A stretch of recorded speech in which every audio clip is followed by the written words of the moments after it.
দখলদার ইসরায়েলকে শায়েস্তারপণ করেছে ইয়েমেনের সশস্ত্র বাহিনী। প্রতিশ্রুতি রক্ষায় দখলকৃত ভূখণ্ডে ক্লান্তহীনভাবে ক্ষেপণাস্ত্র ড্রোন হামলা চালিয়ে যাচ্ছে প্রতিরোধ গোষ্ঠীটি।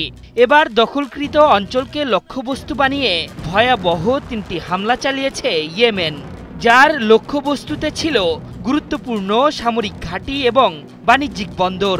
ইয়েমেনি যোদ্ধাদের হামলায় রীতিমতো দিশেহারা অবস্থা নেতানিয়াহু সরকারের। বিশ্ববাসীর গভীর উদ্বেগের পরও গাজাবাসীর ভবিষ্যৎ নিয়ে ছিনিমিনি খেলছে দখলদার সেনারা। আরব ও পশ্চিমাদের হুঁশিয়ারি সত্ত্বেও বর্বরতা যেন থামছেই না তাদের। মূলত কার্যকরী পদক্ষেপের অবহেলাতেই দিন দিন রাক্ষসে হয়ে উঠেছে বেনিয়ামিন নেতানিয়াহুর সরকার।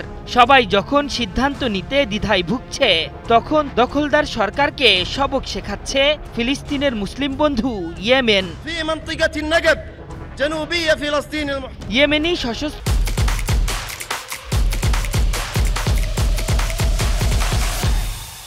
বাহিনীর এক বিবৃতির বরাতে সংবাদ মাধ্যম আল মায়াদিন জানিয়েছে, দখলদার ইসরায়েলকে লক্ষ্য করে সফল সামরিক অভিযান পরিচালনা করেছে ইয়েমেন। মানবহীন ড্রোন দিয়ে দখলকৃত অঞ্চলের ইয়াফা এবং আসকালানের সামরিক ঘাঁটিতে হামলা চালানো হয়। এছাড়া হাইফার মতো গুরুত্বপূর্ণ বন্দরকেও লক্ষ্যবস্তু বানিয়েছে সশস্ত্র গোষ্ঠীটি। মুখপাত্রের দাবি, সামরিক অভিযানে তাদের লক্ষ্যার্জন হয়েছে। ৩টি স্থাপনাতেই নির্ভুলভাবে তাদের ড্রোন আঘাত করেছে। ইয়েমেনি যোদ্ধাদের ড্রোন হামলার বিষয়টি নিশ্চিত করে ইসরায়েলি গণমাধ্যম জানিয়েছে, ড্রোন উপস্থিতির পরপরই আশেপাশের এলাকায় সাইরেন বেজে ওঠে। ইয়েমেন থেকে পাঠানো ড্রোন ইসরায়েলি আকাশসীমা লঙ্ঘন করার কারণেই এই সতর্কতামূলক সাইরেন বেজে ওঠার দাবি সংবাদ মাধ্যমের।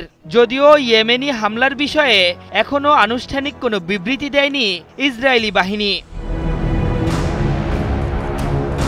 নির্যাতিত ফিলিস্তিনিদের অধিকার আদায়ে শেষ পর্যন্ত লড়ে যাওয়ার ঘোষণা দিয়েছে ইয়েমেন। এখন দখলদারদের বিরুদ্ধে সামরিক অভিযানের ৪র্থ ধাপে রয়েছে তারা।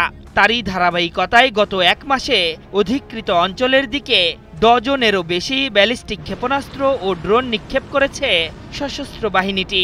এর আগে চলতি মাসের শুরুতেই ইসরায়েলের বিমানবন্দরে ফিলিস্তিনি ২ হাইপারসনিক ক্ষেপণাস্ত্র দিয়ে হামলা চালায়। ওই হামলায় বিমান চলাচলে বিঘ্ন ঘটে এবং লাখ লাখ মানুষকে আশ্রয় কেন্দ্রে লুকাতে বাধ্য করা হয়।